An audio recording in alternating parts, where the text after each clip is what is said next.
sunshine. I realize I am in sunshine. The skies are turning blue. Would you like to... So here at BYU, you teach evolution and you teach climate change, right?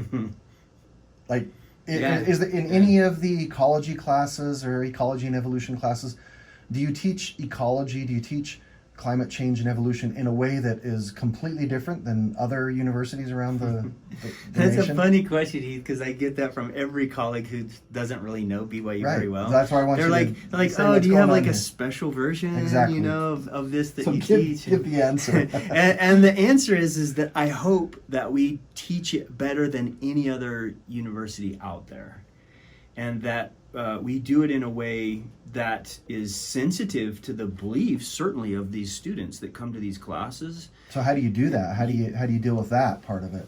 So, like at the beginning of each of these classes, we can just write up, like I couldn't do this at the University of Florida. Say, hey, today we're going to talk about your religious beliefs, Right? You know, and I'm going to tell you about mine, and like, it's just not cool, right? But here at BYU, that's the first thing that we bring to the classroom is, right, hey, here's my religious beliefs. After the song here's and the prayer. content. Yeah.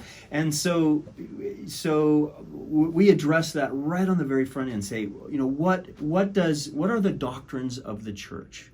And what do the doctrines of the church have to say about evolution, for example, or about, you know, stewardship, environmental stewardship, and things like that.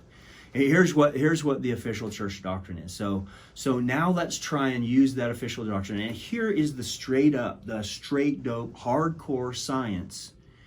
Now let's try and reconcile those. Are there any friction points? Are there any pain points there that you're having when those two rub up against each other? And you know, the students throughout the semester, that anytime something rubs up against, they raise their hand. What about Adam and Eve? You know, or like, what about this? You know, and we can talk about it in class, and the Spirit can be there to teach them, right? And so, like, first lecture we have is like, look, I'm just a blowhard professor, blah, you know, I'm just like spouting stuff.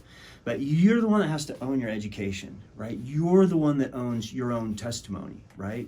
You're the one that defines your physical space and what you fill it with, and your science and reasoning spaces and what you fill it with. And yeah, you could just take my word for it, but that's like lame. Why give up the opportunity to think for yourself? Why should you let me do all the thinking for you? Like, want you to own it, right? Yeah. And so then the students are like, oh, it's kind of on me, you know? And so, like, I can say, yeah, this is how I reconcile this, but you're on your own path, dude. Like, you sort it out. And then let the Spirit guide you through this path, right? Let the Spirit tell you, what is it that you really need to learn from this lecture today, or from this passage of sacred text that you just read, right? And you sort it out. You draw your own meaning and conclusions from those. And so in that sense, like, once we've set it up like that we can just go like way into like hardcore ecology and evolution and evolutionary biology. I teach an evolutionary medicine class, right? And the students are just really hungry for that. They're hungry for the straight dope, right? Which is what we owe them.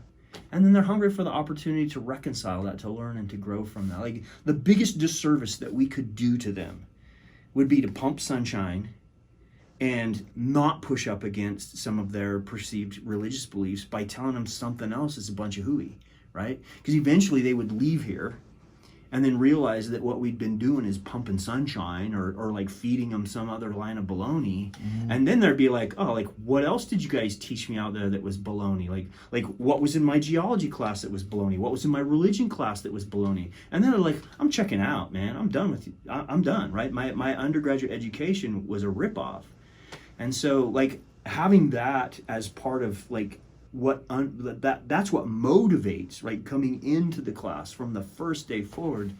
Then I found that the rest of the class just goes really smoothly. Like, the students are receptive to messages that might conflict with their ideology or their religious beliefs, but right now they're empowered to do something about it. Right now they're empowered to juggle paradox. They're empowered to deal with uncertainty in a healthy way.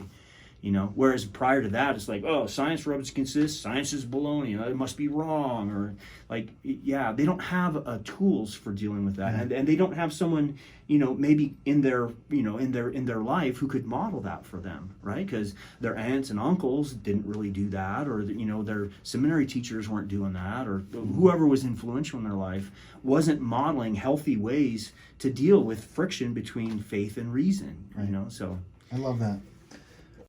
Sunshine with me.